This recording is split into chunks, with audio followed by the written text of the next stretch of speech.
All right. Hi, everyone. Welcome to today's webinar. Before we get started, I just have a couple of quick housekeeping notes and community guidelines to mention. First off, if you have any sound or technical issues today, please let me know in the chat box with a direct message, and I'll do my best to help you out.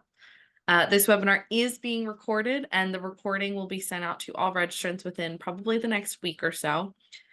We will be doing a brief Q&A at the end of the presentation, but please feel free to send your questions through the chat box at any time, and then we're just going to go through them all at the end. And finally, we ask that you hold each other with mutual respect, come to the space teachable, and stay engaged with our presenter throughout this program. So now I'm just going to share a little bit about the Documentary Heritage Preservation Services for New York program. DIPSNY, as we like to call it, is a program of the New York State Archives and the New York State Library that provides free planning and education services to support the vast network of collecting institutions, such as archives, libraries, historical societies, museums, and other organizations that safeguard and ensure access to New York's historical records and library research materials. DIPSNY services are provided by the Conservation Center for Art and Historic Artifacts and include archival needs assessments, preservation and condition surveys, strategic planning assistance, and access to a variety of educational programs, such as this webinar. So to learn more about any of our services, you can visit us at dhpsny.org. And with that, I'm going to pass things over to Julia to get us started today. Thank you so much, Leah. And thank you for everyone who's joining us today. I'm very excited to talk to you about the internship program that we have developed at the museum at Bethel Woods. It's one of the most satisfying things that I've been able to do in my capacity at Bethel Woods is to become a mentor and internship supervisor. So I'm very excited to share about my journey with that with all of you and to answer any questions you may have at the end. So a little bit more about me and about Bethel Woods before we really dive into it. So my name is Julia Fell. I am the curator of exhibits and also oral histories, and I'm also the internship supervisor at the museum at Bethel Woods. The museum at Bethel Woods is located on the National Register Historic Site of the 1969 Woodstock Music and Art Fair, and our mission is to preserve the historic site and to interpret the social and political history, popular culture, and lasting influences of the 1960s and the Woodstock Festival through exhibits, programs, and research, and the internship program being one of those programs.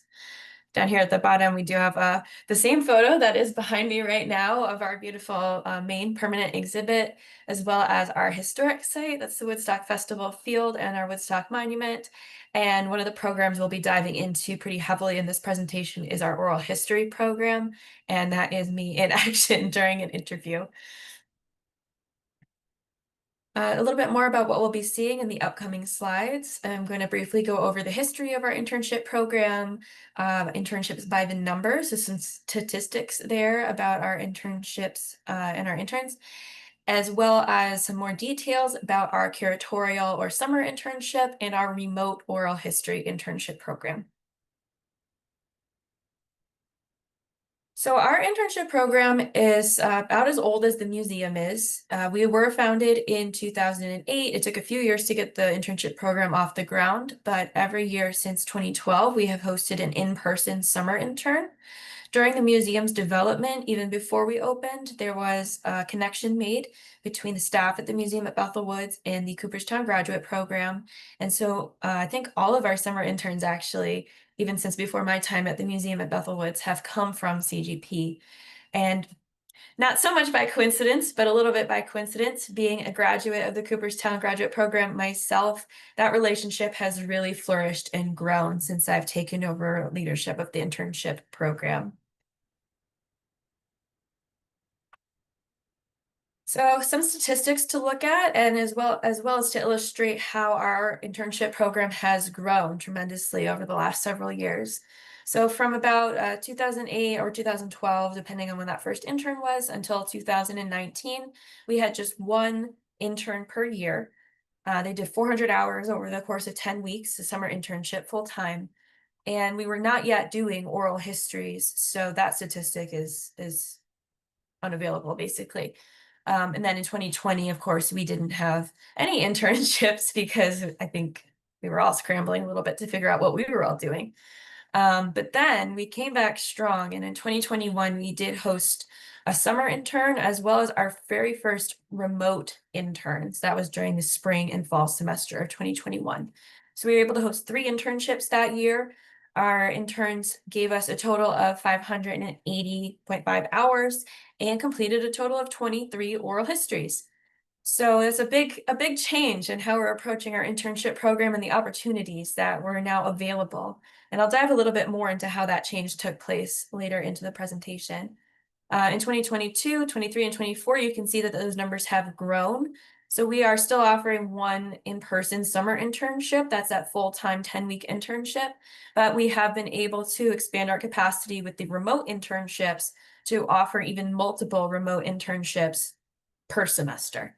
And the amount of hours that interns have been able to give us, as well as the number of oral histories completed for our collections, has also continued to grow. So how do we do all this? We do always like to pay our interns if possible, and we have largely been able to do that by gaining funding through several grant programs.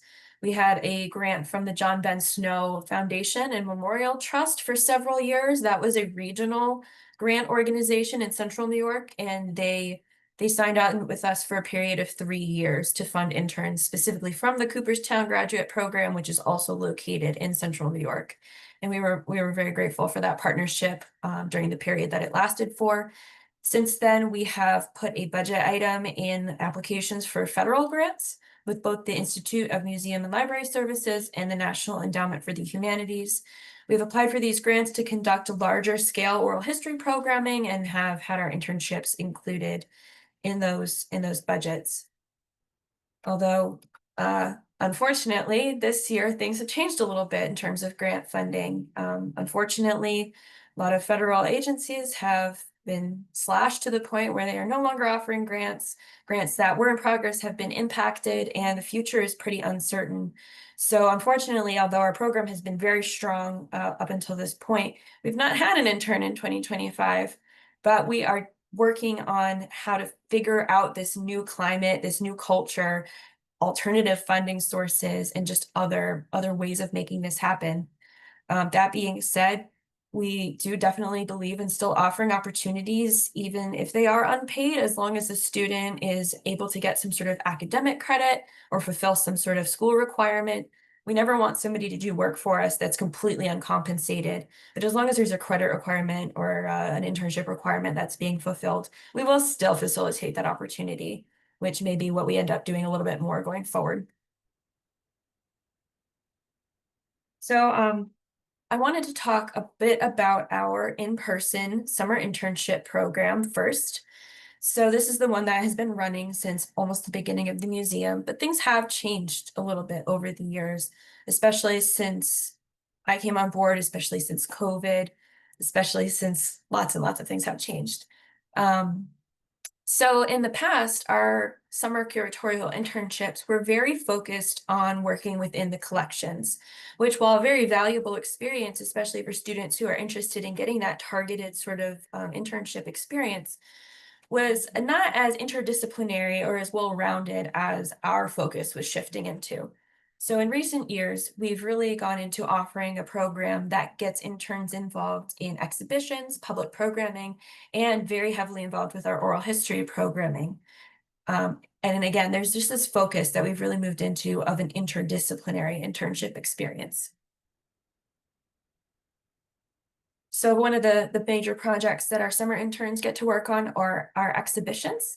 So they basically are involved from the ground up. We have a temporary exhibition space that gets changed out each summer, which aligns perfectly with when we have our summer interns.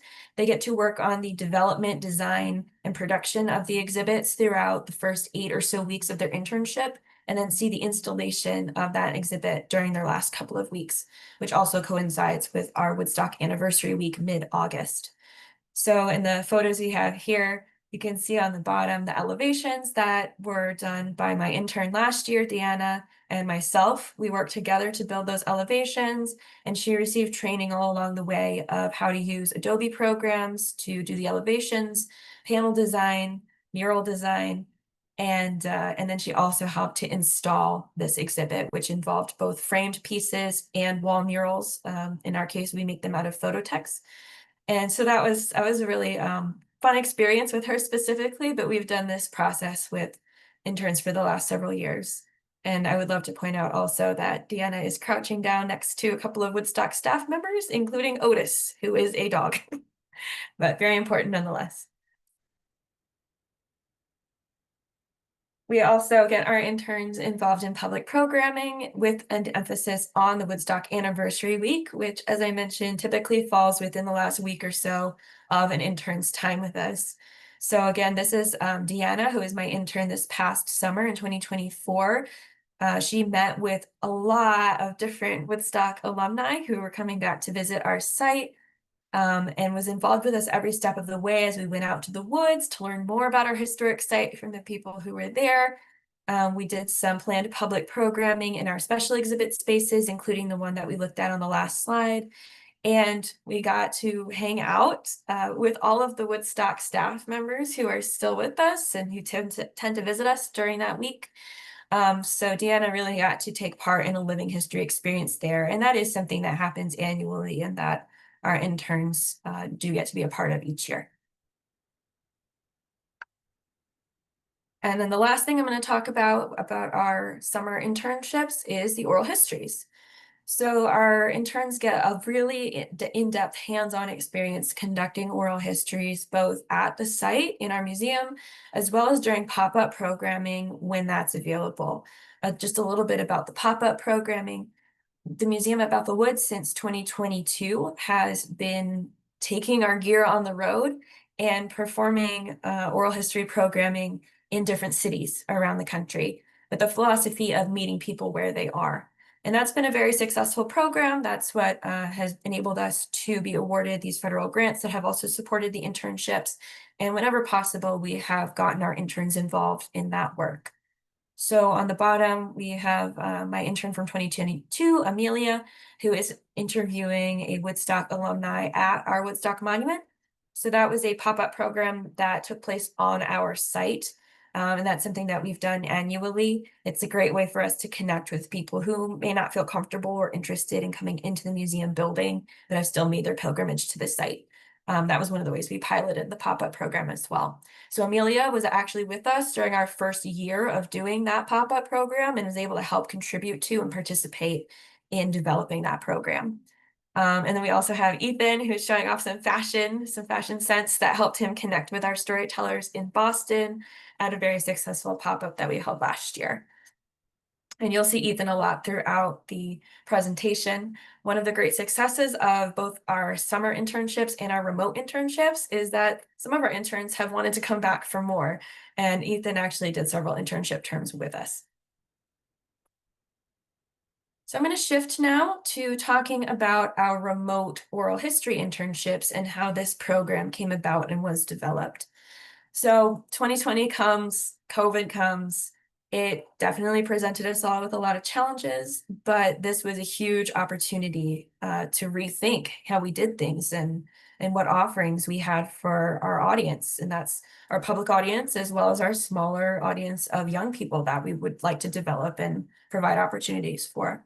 So with the advent of Zoom, we saw a really important, almost responsibility to be able to adapt our programming to fit the times and to continue to offer these professional development opportunities to students and emerging professionals.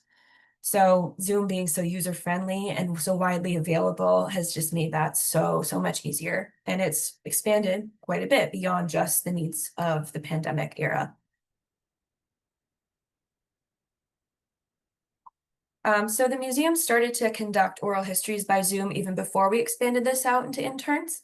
And we had done quite a bit of experimentation with how it worked, doing video oral histories, video conferencing with people, how to adapt that into phone calls for those who are not so technologically adept, which with our population of a Woodstock nation, who are people who are largely in their 70s at this point, is common. And it was just a natural fit to start integrating interns into this work once we had it figured out. So being that this was a brand new program and it was going to be handled quite differently than an in-person internship, we really had to build a new model from the ground up. So what we developed was this basic model. The intern comes to our site for a visit at the beginning of their internship, basically an orientation. And then there are weekly check-ins with their supervisor, who is me, via Zoom. There's also weekly oral history interviews once the intern has been trained enough to conduct interviews. And they also do transcription work. So they take that oral history that they've been assigned from conception to completion. We manage file sharing and the like on Google Drive. And the intern also gets access to the museum Zoom and Descript, which is the program used for transcription. They get access to those accounts, which are all cloud-based, or you can log in online, sign in wherever you are. So it's a very flexible model, and the intern doesn't really have to provide any of their own accounts or materials. A little bit more about how we do management for this remote work. So what I do for each intern is I set up a Google Drive folder, and within that folder are a bunch of resources that they can reference throughout their internship, including example transcripts, example interviews, and other relevant documents. And they also each get what I call an hour and work log, or a tracking document, which is set up, as you can see in the example here. And that tracks the date of a meeting, the hours that were spent, any notes, any future assignments that need to be taken care of. And so I will make sure that that is up to date in our weekly check-ins. And then the intern is responsible for logging any independent work that they might do in between check-in meetings, which includes their oral history interviews once they've been set off to do those independently. When it comes to training for the oral histories, it's a pretty basic process. What I will have an intern do is to sit in on an oral history that I am conducting so that they can observe. We will meet afterwards to talk about their observations, questions, or anything else that comes up as a reaction to that experience. And then I will have them do an oral history of their own with me sitting in, just in case they need support or if there are any questions that they're not able to answer on their own. Then, dependent on their skill and comfort level, they will be free to do their interviews independently. Sometimes I schedule the interviews for them if I have a lead on something, or if they have a lead of their own, say a family member or somebody else they're connected with, they are free to schedule their own interviews as well. So on top of the main bulk of the work, which is the oral history interviews, there's also other opportunities for professional development within the remote internships. So I know from personal experience that while interviews can be really exciting, the hefty transcription work can get kind of grating. So I knew from the beginning that I wanted interns to feel like they had another outlet for work within this internship so that they wouldn't get bored or jaded. So we've developed an idea of doing blog posts that are on a topic of the intern's own choosing, as long as they have some sort of relevancy to the 1960s or to Woodstock. So in this case that I have highlighted here, this is one of my favorite blog posts that an intern wrote. This is somebody who is obsessed with blues music, which is not in my wheelhouse at all, but I had an intern who was obsessed with blues music. And he managed to find a connection between Alan Wilson, who is in the band Canned Heat, and the blues musician's son, House, who is somebody I knew nothing about, ended up being fascinating. And we expanded that theme onto several other blog posts throughout the term of the internship. And it was so interesting to see how this helped my intern to stay engaged, and was also a learning opportunity for me as the supervisor to delve into a topic relevant to the 60s, but that I might not otherwise focus on. So it was a really mutually beneficial thing to have the interns do. Another thing that I have tried to incorporate into the remote internships is what I call mini field trips, which is not necessarily a real field trip, but an opportunity to meet with other professionals, both at Bethel Woods or within my network. And that is dependent on the intern's particular professional development goals, what they're interested in terms of seeking out a career. And I try to pair them with people who would be able to talk to them more one-on-one, say about development work or grant writing or museum education, so that they can both build their network and maybe have questions answered by somebody that they've never met before. I do want to also just take a moment to mention that at the beginning of an internship, once an intern has signed up and been accepted, that I will talk to them about what their professional development goals are. And I do try to reach out ahead of time and try to pull some people, set up some ideas for blog posts that I think will help that intern to meet those goals. And that's been pretty great. It's been really nice to sit in on these sort of mini field trips that I set up and see my intern ask questions about things that they may not think that I have the answers to, and I probably don't, or might not think is relevant to the oral history internship, but everything kind of ends up coming full circle. It's also a great opportunity, speaking about the topic of oral history, to recognize how the skills that are gained by learning how to do oral history can be applied to so many other fields.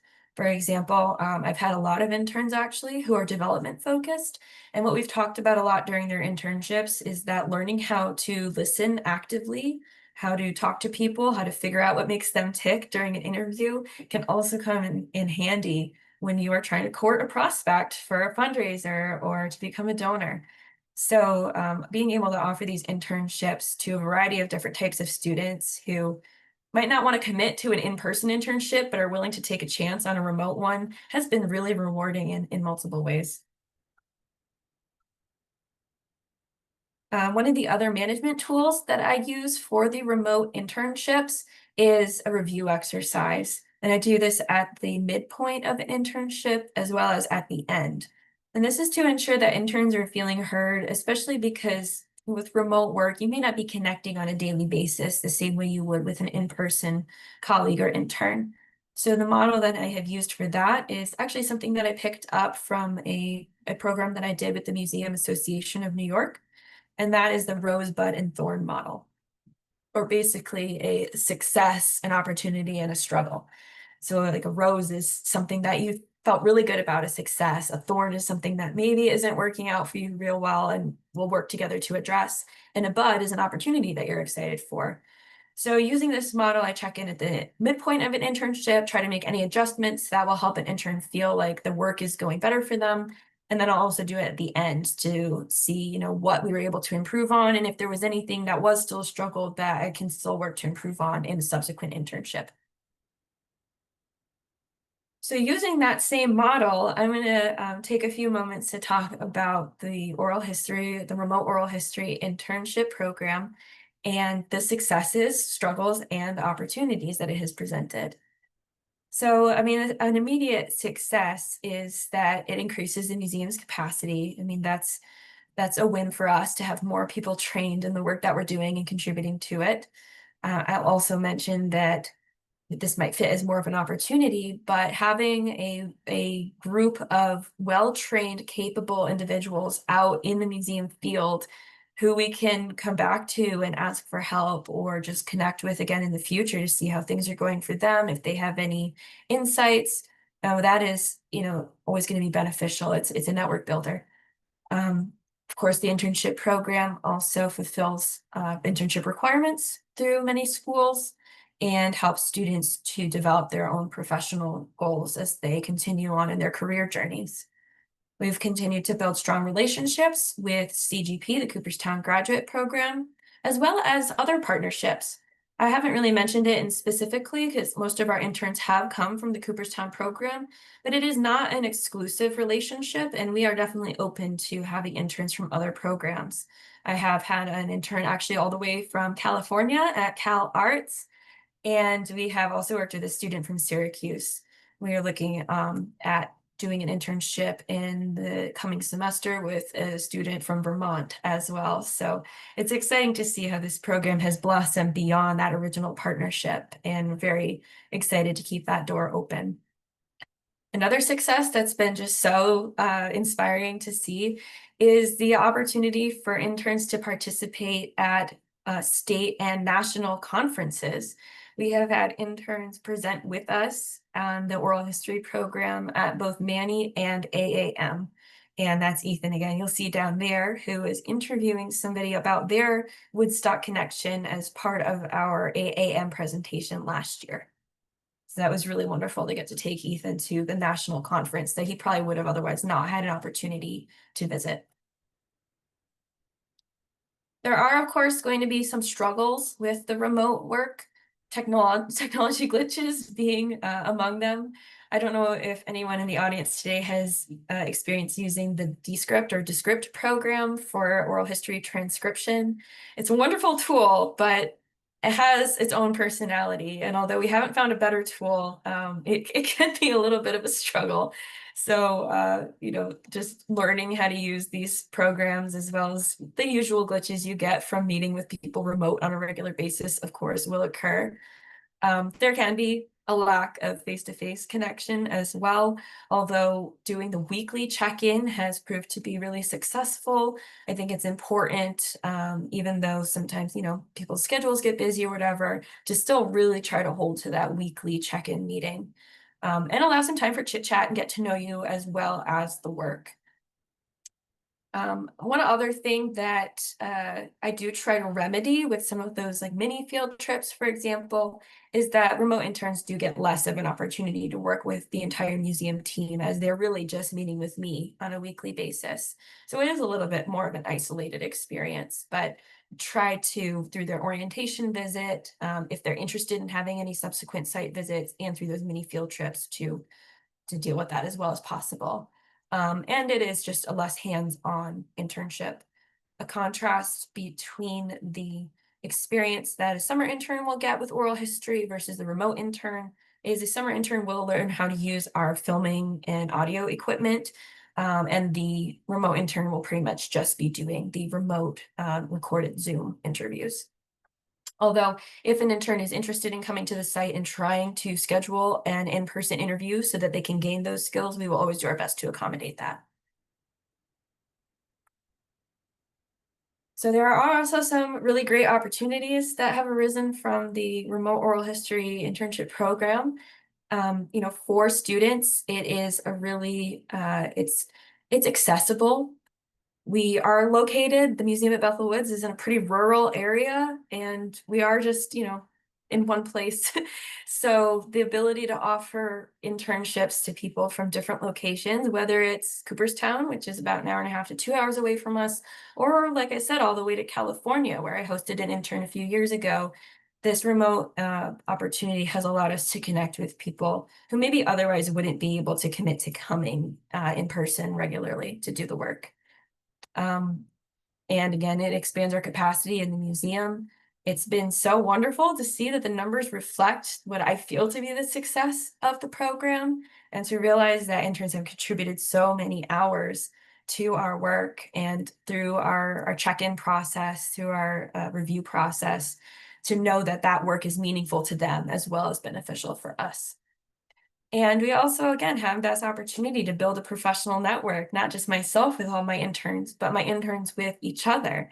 We had a really wonderful chance to gather a group of my prior interns together in Boston last year when we were there for an oral history pop-up.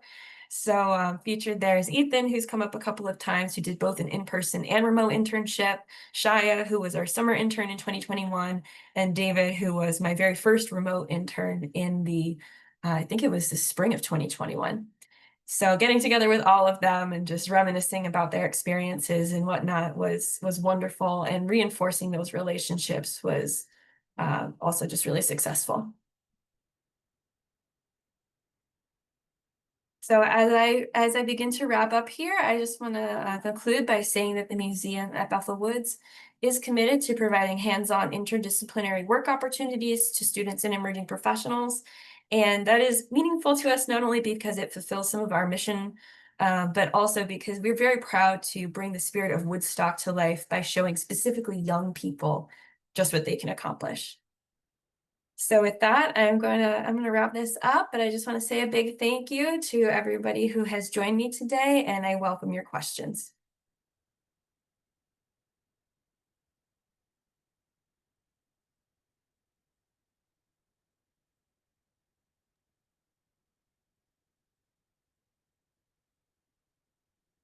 We're just going to give folks a second or so in the chat to start Yeah, typing in. absolutely.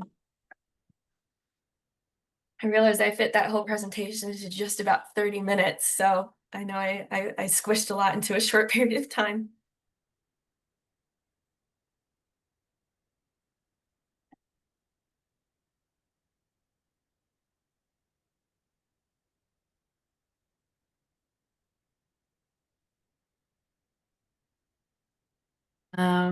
Okay, we have one. Thank you. And then a question from Joe. Are internships paid or for credit? Yeah, so we've done both. We always do try to offer financial compensation when it's available.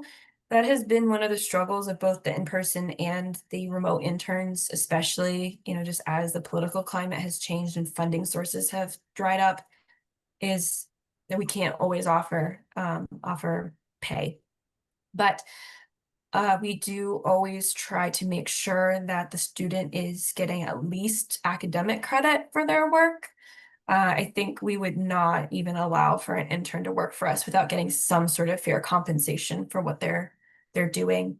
We want to be able to provide as many opportunities for students as possible. So whatever is going to work for them and whatever they're comfortable with is is what we'll move forward with. And for some students, they do need a paid internship, and if we can't provide that for them, then it's unfortunate, but we do understand always that that might be a requirement. Okay, thanks. And our next question is kind of a double header here. What is the application process like, and what are the steps the potential interns have to go through? Mhm. Yeah, so typically, an intern will fill out an application that for the CGP partnership, we will send that out to them each year. I also do get a lot of referrals from the CGP professors. So if there's a student who's interested in an in-semester internship, we'll coordinate that. But I've also had inquiries from students from other universities. So, as they reach out, I'll send that application. Once they finish that, we will do a bit of an interview process just to make sure that all of the students' needs will be met by our internship and to make sure that we can help them fulfill their professional development goals. And as long as it seems like there's a good connection and everyone is happy to move forward, we will proceed with that internship. And during the summer, we typically will only have one intern because it is a full-time position. But during an in-semester opportunity, I have had two at a time. So just because one student gets accepted doesn't mean we wouldn't take another one.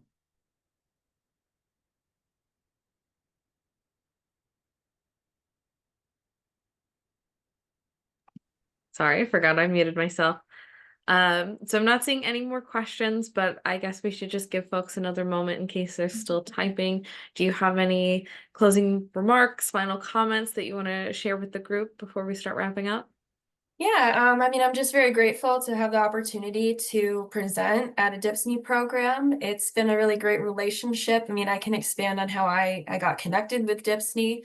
I met Kate Phillips at a conference. I think it was back in 2019 even. Feels like a million years ago now. But I met Kate at a conference and we knew that we were in need of an archives assessment. And that need became even more apparent as COVID hit and as our oral history program emerged. And we said, what are we going to do with all this? So we did work even throughout the pandemic on setting up our archival needs assessment with DIPSNY, and we're able to do that remotely, funnily enough. Kate did come to our site once before the pandemic hit, thankfully, but the rest of the assessment was done remotely.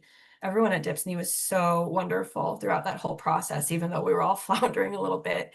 And the report that has resulted from that DIPSNY assessment has been really valuable to us. And in fact, I'm just recalling now that one of the recommendations from that report was to get interns more involved.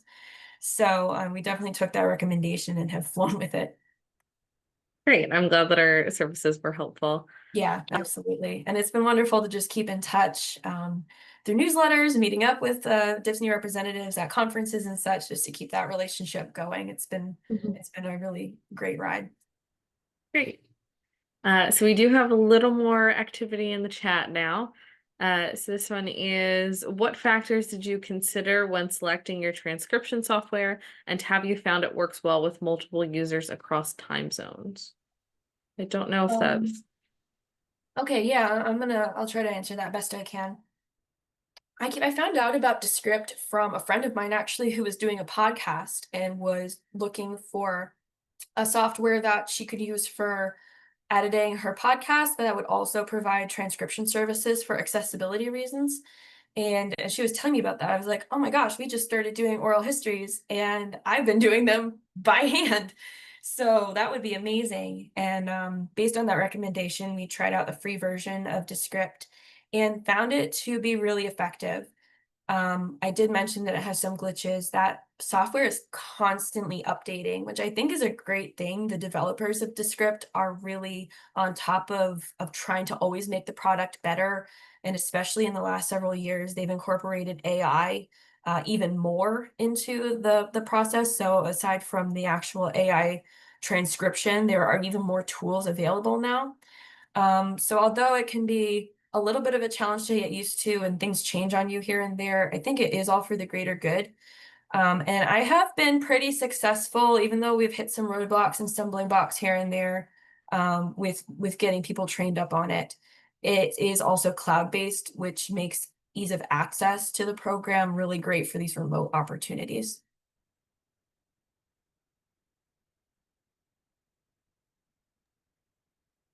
Great. And it looks like that is it for the content related questions, but we do have one more sort of a side question in the chat from Joe again. And it is, are you familiar with a big concert in Watkins Glen in 1973 that drew as many as 600,000 people? It was very Woodstock-like. Yes, I was gonna say we have a grudge against Summer Jam, but we don't really. It's just another concert that happened in New York and had a lot of people, and they did beat out Woodstock by a few 100,000, but we won't talk about that too much. But yes, yeah, Summer Jam was a big deal, and I've met a lot of people who went to Woodstock and also attended Summer Jam, so that's always interesting to hear their thoughts about how the experiences weigh up against one another. Cool. All right, I think that is it. So everyone, congratulations. You get a little extra time in your day. We're going to close out a little bit early. Julia, thank you so much for joining us today. This is a great presentation. And then also huge shout out to our closed captioner for the day. She's done a great job. So everyone, like I said earlier, this is recorded. And so we're going to send out this recording to everyone probably within the next week or so once it gets uploaded to YouTube. And I hope to see you all in our next programs. Have a good one. Thanks, everybody, and thank you, Leah, for setting this up.